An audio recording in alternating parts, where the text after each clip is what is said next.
राधे राधे दोस्तों। जैसे कि आप सभी को पता है कि गुप्त नवरात्रि शुरू हो चुके हैं, तो गुप्त नवरात्रि की आप सभी को बहुत सारी शुभकामनाएं। इन गुप्त नवरात्रियों में आप माँ दुर्गा सप्तशती का पाठ करके और पाठ सुनकर अपनी सभी मनोकामनाओं को पूर्ण कर सकते हैं। तो चलिए, आप सभी के लिए हमने दुर्गा सप्तशती का पाठ शुरू कर दिया है आज से। तो इस पाठ का डेली नियमित रूप से सुने, श्रवण करें, अपनी सभी मनोकामनाओं को पूर्ण करें। दुर्गा सप्तशती एक ऐसा पाठ जिसे शास्त्रों ने स्वयं शक्ति का साक्षात्कार रूप बताया। ये केवल मंत्रों का संग्रह नहीं, अपितु मनुष्य के भीतर छिपे हुए भय, अहंकार और दुर्बलताओं पर विजय की कथा है। माँ दुर्गा, माँ देवी दुर्गा, ये यहाँ शक्ति, करुणा और धर्म की रक्षक के रूप में प्रकट होती है, जो हमें बताती है कि जब साधक पूर्ण रूप से समर्पण करता है, तब देवी शक्ति स्वयं उसका मार्ग प्रशस्त करती है। तो चलिए, इसी विचार के साथ माघ मास के शुक्ल पक्ष की प्रतिपदा तिथि पर आज से आरंभ करते हैं दुर्गा सप्तशती के इस प्रथम अध्याय का।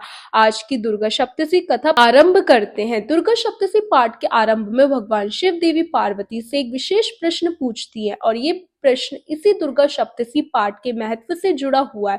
आइए सुनते हैं। भगवान शिव ने कहा, देवी तुम भक्तों के लिए अत्यंत सुलभ हो और सभी कर्मों का विधान करने वाली हो। इस घोर कलयुग में इच्छाओं की सिद्धि हेतु अगर कोई ऐसा उपाय हो तो कृपा उसे अपनी सुंदर वाणी द्वारा संयुक्त रूप से मुझे बताओ। भगवान शिव की बात सुनकर देवी पार्वती ने कहा, हे देवेश्वर, आपका मेरे ऊपर अपार स्नेह है। इस कलयुग में सभी कामनाओं को सिद्ध करने वाला जो साधन है, उसी के विषय में मैं आपको बताऊंगी, और उसका नाम है अम्बा स्तुति, जिसे दुर्गा सप्तशती भी कहा जाता है। इसके प्रारंभ में आता है सप्त श्लोकी दुर्गा मंत्र, और इसे दुर्गा सप्त श्लोकी स्तोत्र मंत्र के नाम से भी जाना जाता है। इसका चंद अनुष्टो श्री महाकाली, महालक्ष्मी, महासरस्वती इनके देवता है। देवी दुर्गा की प्रसन्नता हेतु सप्त श्लोकी दुर्गा पाठ में इसको समाविष्ट किया जाता है। वे भगवती महामाया देवी ज्ञानियों के चित्त को भी बलपूर्वक खींचकर मुंह में डाल सकती है। माँ दुर्गा आप स्मरण करने पर सभी प्राणियों का भय हर लेती है, और सतत पुरुषों द्वारा चिंतन करने पर उन्हें परम कल्याणकारी बुद्धि प्रदान करती है। दुख, दरिद्रता, भय हरने वाली देवी है। आपके सिवा दूसरा कौन है जिनका चित्त सभी को उपकार करने के लिए सदैव दयारत बना रहता हो।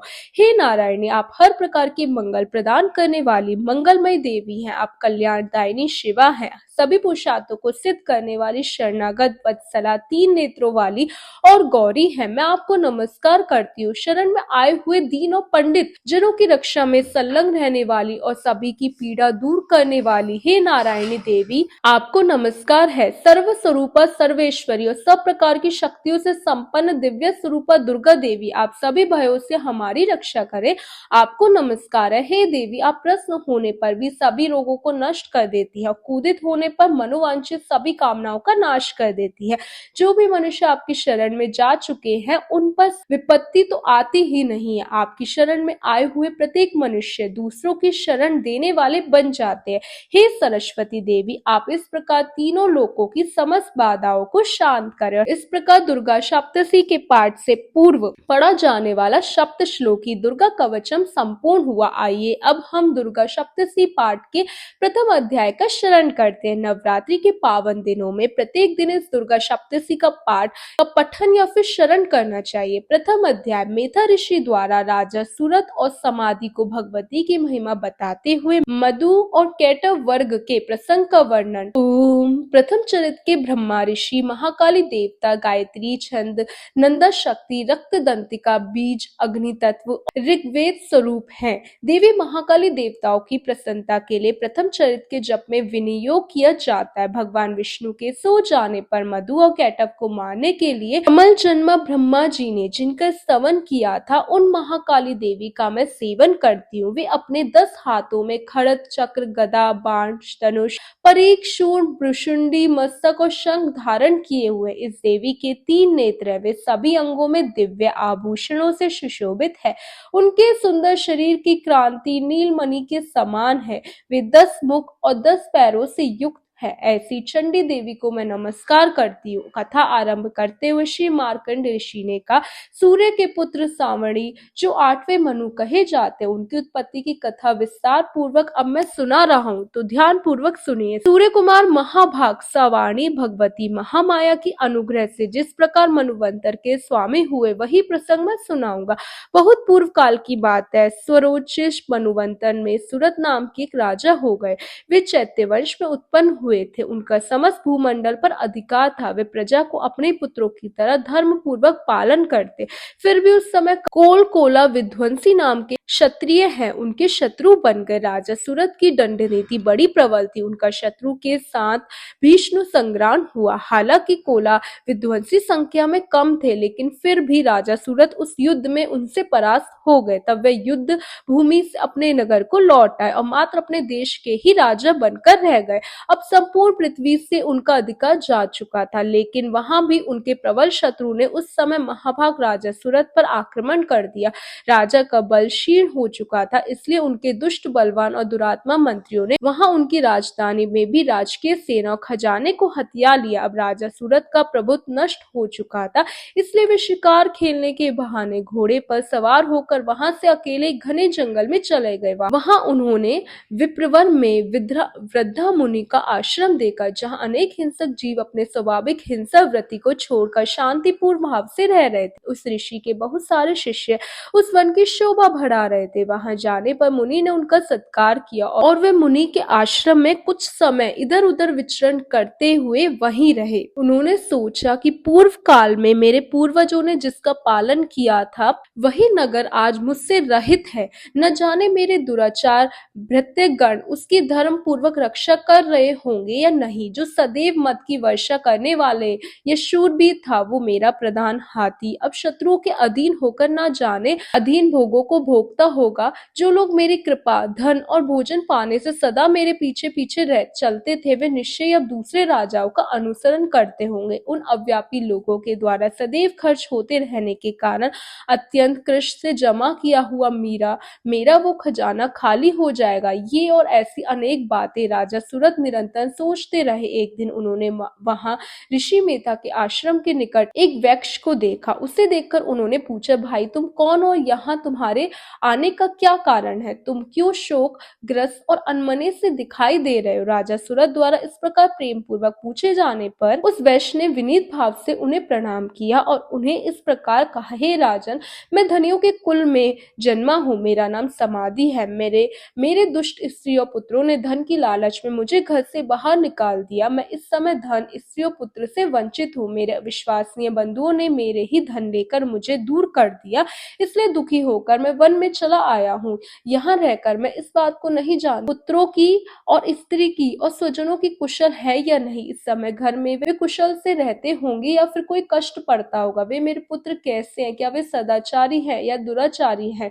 वेश के इस प्रकार कहने पर राजा ने उससे पूछा, हे वेश, जिन लोभी स्त्री पुत्र आदि ने धन के कारण तुम्हें घर से निकाल दिया, उनके प्रति तुम्हारे चित्त में इतना स्नेह का बंधन क्यों है? यह सुनकर वैश्य ने उत्तर दिया, राजन, आप मेरे विषय में जैसी बात कहते हैं वो सब ठीक है, लेकिन मैं क्या करूं? मेरा मन तो निष्ठुर नहीं है ना। जिन्होंने धन के लोभ में पड़कर पिता के प्रति स्नेह, पति के प्रति प्रेम और आत्मिक जन के प्रति अनुराग को छोड़ दिया है, मुझे घर से निकाल दिया, उनके प्रति भी मेरे हृदय में अभी वही स्नेह है। हे महामते, गुणहीन बंधनों के प्रति भी जो मेरा चित्त इस प्रकार प्रेम मग्न हो रहा है, वो क्या है? इस बात को मैं जानकर भी नहीं जान पा रहा हूँ। उनके लिए मैं लंबी सांसें ले रहा हूँ। मेरा हृदय अत्यंत दुखी हो रहा है। उन लोगों में प्रेम का सर्वदा अभाव है, फिर भी उनके प्रति जो मेरा मन निष्ठुर नहीं हो पाता, उसके लिए मैं क्या करूँ? इस कथा को आगे बढ़ाते हुए ऋषि मार्कंडेय जी ने कहा, उसके बाद राजाओं में श्रेष्ठ सूरत और वह समाधि नामक वैश्य दोनों ही साथ साथ मेधा मुनि की सेवा में उपस्थित हुए। उनके साथ यथा योग्य न्याय विनयपूर्ण वर्ताव करके बैठ गए। तत्पश्चात वैश्य राजा ने कुछ वार्तालाप आरंभ किया। राजा ने कहा, हे भगवान, मैं आपसे एक बात पूछना चाहता हूँ, कृपा उससे बताइए। मेरा चित्त अपने अधीन न होने के कारण वे बात मेरे मन को दुखी वृद्धि कर रही है। जो राज मेरे हाथ से चला गया उसमें और उसके सपूर्ण अंगों में मेरी आसक्ति अभी भी बनी हुई है। हे मुनिश्रेष्ठ, ये जानते हुए भी कि वो अब मेरा नहीं है, अज्ञानी की तरह मुझे उसके लिए दुख हो रहा है। ये सब क्या है? दूसरी ओर वही ये वैश्य भी घर से अपमानित होकर आया है। इसके पुत्र, स्त्री और भृत्यों ने इसे छोड़ दिया, स्वजनों ने भी इसका परित्याग कर दिया, फिर भी ये उनके प्रति अत्यंत हार्दिक स्नेह रख रहा है। इस प्रकार ये और मैं, हम दोनों, हमारे अंदर ये मोह कैसा है? विवेक शून्य पुरुष की भांति मुझ में और इसमें इस प्रकार की मूर्ता प्रत्यक्ष रूप से आखिर क्यों दिखाई दे रही है? राजा के वचन सुनकर ऋषि मेधा ने कहा, कुछ प्राणी दिन में नहीं देखते, कुछ रात में नहीं देखते, कुछ जीव ऐसे हैं जो दिन और रात में बराबर देखते हैं। ये बात सत्य कि मनुष्य समझदार होते, लेकिन केवल वे ही ऐसे नहीं होते। पशु, पक्षी, मृग आदि सभी प्राणी भी समझदार होते हैं। मनुष्य की समझ वैसी ही होती है जैसे उन मृग और पक्षियों की होती है। जैसे मनुष्य की होती है वैसे उन मृग, पक्षी आदि की समझ होने के बाद भी उन्हें प्राणी कहा जाता है। ये और अन्य बातें भी प्राय दोनों में समान है। समझ होने पर भी इन पक्षियों को देखो, ये स्वयं भूख से पीड़ित होते हुए भी मुंहवश बच्चों की चोंच में कितने चाव से अन्न के दाने डाल रहे। हे राजन, क्या तुम नहीं देख? ये मनुष्य समझदार होते हुए भी लोभवश अपने किए हुए उपकार का बदला पाने के लिए पुत्रों की अभिलाषा करते हैं। हालांकि उन सब में समझ की कमी नहीं है, फिर भी संसार की स्थिति, जन्म मरण की परंपरा बनाए रखने वाले भगवती महामाया के प्रभावों द्वारा ही ममतामयी भंवर से युक्त मोह के गहरे गहरे गर्त में गिराए गए हैं। इसलिए इसमें आश्रय नहीं करना चाहिए। जगदीश्वर भगवान विष्णु की योग निद्रा स्वरूपा जो भगवती महामाया देवी दुर्गनी से जगत मोहित होती है, वही भगवती महामाया देवी ज्ञानियों के चित्त को बलपूर्वक खींच कर वही संपूर्ण चराचर जगत की सृष्टि करती है और वही प्रसन्न होने पर मनुष्यों की मुक्ति वरदान भी देती है। वही परा विद्या, संसार बंधन और मोक्ष की हेतु भूता सनातनी देवी और संपूर्ण ईश्वरों की भी अधिकष्टी है। ऋषि के इस प्रकार वचन सुनकर राजा ने प्रश्न पूछा, हे भगवान, जिन्हें आप महामाया कहते वे देवी कौन है? उनका आविर्भाव कैसा हुआ तथा उनके चरित्र कैसा है? ब्रह्मवेताओं में श्रेष्ठ हे महर्षि, उन देवी का जैसा प्रभाव हो, जैसा स्वरूप हो, जिस प्रकार प्रादुर्भाव हुआ हो, वो सब मैं आपके मुख से सुनना चाहता हूँ। कृपया इसे विस्तार पूर्वक सुनाइए। राजा की बात सुनकर ऋषि ने कहा, हे राजन, वास्तव में तो वे देवी नित्य स्वरूपा ही है। संपूर्ण जगत उन्हीं का रूप है और उन्होंने समस्त विश्व को व्याप्त कर रखा है। तथापि उनका प्रकट्य अनेक प्रकार से होता है। वो अब मुझसे सुनो। हालांकि वे नित्य और जन्मा है, फिर भी जब देवताओं का कार्य सिद्ध करने के लिए वे प्रकट होती हैं, उस समय लोक में उत्पन्न हुई कहलाती हैं। कल्प के अंत में जब संपूर्ण जगत एकारण निमग्न हो जाता है, सबके प्रभु भगवान विष्णु शेषनाग की शैया विचार का योग निद्रा में चले जाते, उस समय उनके कानों के मैल से दो भयंकर असुर उत्पन्न होते जो मधु और कैटव के नाम से विख्यात हुए। वे दोनों ब्रह्मा जी का वध करने के लिए तैयार हो गए। भगवान विष्णु की नाभि कमल में विराजमान प्रजापति ब्रह्मा ने जब उनको अपने पास आते हुए देखा, जब उन दोनों भयानक असुरों को अपने पास आए हुए देखा और भगवान को सोया हुआ देखा, तब एकाग्रच होकर उन्होंने भगवान विष्णु को जगाने के लिए उनके नेत्रों में निवास करने वाली योग निद्रा का स्तवन आरंभ किया, जो इस विश्व की आदिकाष्टिक जगत को धारण करने वाली, संसार का पालन और समाहार करने वाली तथा तेज स्वरूपा भगवान विष्णु की अनुपम शक्ति है। उन्हीं भगवती निद्रा देवी की भगवान ब्रह्मा जी स्तुति करते हुए इस प्रकार कहने लगे। ब्रह्मा जी ने कहा, हे देवी, तुम ही स्वधा, तुम ही वष्ट कर भी आपके ही स्वरूप है। आप ही जीवन दायिनी सुधा है। नित्य अक्षर प्रणव में आकार, उकार, मोकार, इन तीनों मात्राओं के रूप में आप ही स्थित रहती हैं तथा इन तीन मात्राओं के अतिरिक्त जो भी बिंदु रूपा नित्य अर्ध मात्रा है, जिसका विशेष रूप से उच्चारण नहीं किया जा सकता, वो भी आप ही हैं। हे देवी, आप ही संध्या, सावित्री, परम जननी है। हे देवी, आप ही इस विश्व ब्राह्मण को धारण करती हैं। आपसे जगत की सृष्टि होती है, आपसे इसका पालन होता है। सदा तुम ही कल्प के अंत में सबको अपना गृहस्थ बना लेती हो। हे जगन्मय देवी, इस जगत की उत्पत्ति के समय आप सृष्टि रूपा है, पालन काल में स्थिति रूपा है और कल्पांत के समय संहार रूप धारण करने वाली हैं। आप ही महाविद्या, महामाया, महामेता, महास्मृति, महामोह रूपा महासुरी हैं। आप ही तीनों गुणों को उत्पन्न करने वाली सबकी प्रकृति है। भयंकर कालरात्रि, महारात्रि, मोहरात्रि भी आप ही है। आप ही श्री, आप ही ईश्वरी, आप ही हरिम और आप ही बोध स्वरूपा बुद्धि है। लज्जा, पुष्टि, तुष्टि, शांति और क्षमा भी आप ही है। आप खड़क धारणी, शूल धारणी, घोर रूपा, गदा और चक्र, शंख और धनुष धारण करने वाली, वाण, भृशुंडी, परिघ, ये आपके अस्त्र हैं। आप सौम्य सौम्यतर हैं। इतना ही नहीं, जितने भी सौम्य सुंदर पदार्थ है उन सब की अपेक्षा आप अत्यधिक सुंदरी हैं। पर और अपार, सबसे परे रहने वाली परमेश्वरी आप ही हैं। सर्व स्वरूपे देवी, कहीं भी अस्वरूप जो कुछ भी वस्तु है और उन सब की जो भी शक्ति है वो आप ही है। ऐसी अवस्था में आपकी स्तुति क्या हो सकती है? जो इस जगत की सृष्टि, पालन और समाहार करते हैं, उन भगवान को भी जब अपने निद्रा के अधीन कर दिया है, तब आपकी स्तुति करने में यहाँ कौन समर्थ हो सकता है? मुझको, भगवान शंकर को और भगवान विष्णु को भी तुमने अपने शरीर में धारण किया है, अतः आपकी स्तुति करने की शक्ति किस में है? हे देवी, आप तो अपने इन उदार प्रभाव से प्रशंसित हैं। ये दोनों दुधर्ष असुर मधु कैटव हैं। इनको मुंह में डाल दो और जगदीश्वर भगवान विष्णु को शीघ्र ही जगा दो। 7 दिन के भीतर इन दोनों महान असुरों को मार डालने की बुद्धि उत्पन्न कर दो। ये दोनों दुष्ट असुर मधु कैटव है, इनको मुंह में डाल दो और जगदीश्वर भगवान विष्णु को शीघ्र ही जगा दो। 7 दिन के भीतर इन दोनों महान असुरों को मार डालने की बुद्धि उत्पन्न कर दो।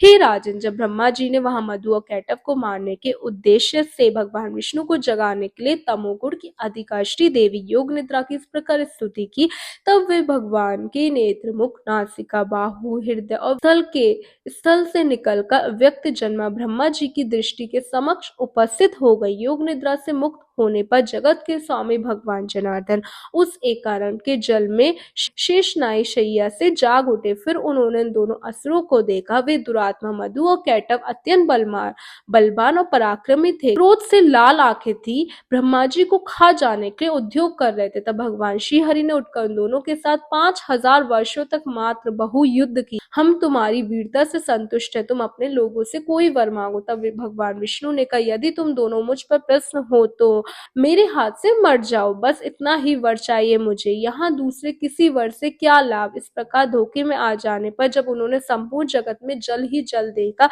तब कमल नयन भगवान से कहा, जहाँ पृथ्वी जल में डूबी हुई ना हो, जहाँ शिव का स्थान हो, वही हमारा वध करो। तब तथास्तु कहकर शंख चक्र गदा धारण करने वाली भगवान ने उन दोनों के मस्तक अपनी जांग पर रखकर चक्र से काट डाले और इस प्रकार ये देवी महामाया ब्रह्मा जी की स्तुति करने पर स्वयं प्रकट। और अब पुनः आपसे उनके प्रभाव का मैं वर्णन करता हूँ। इस प्रकार श्री मार्कंडेय जी पुराण में सर्वाणिक मनवंतर की कथा के अंत देवी महात्म्य में मधु कैटव वध नामक पहला अध्याय पूर्ण हुआ। तो ये थी आज के दुर्गा सप्तशी पाठ के प्रथम अध्याय की कथा।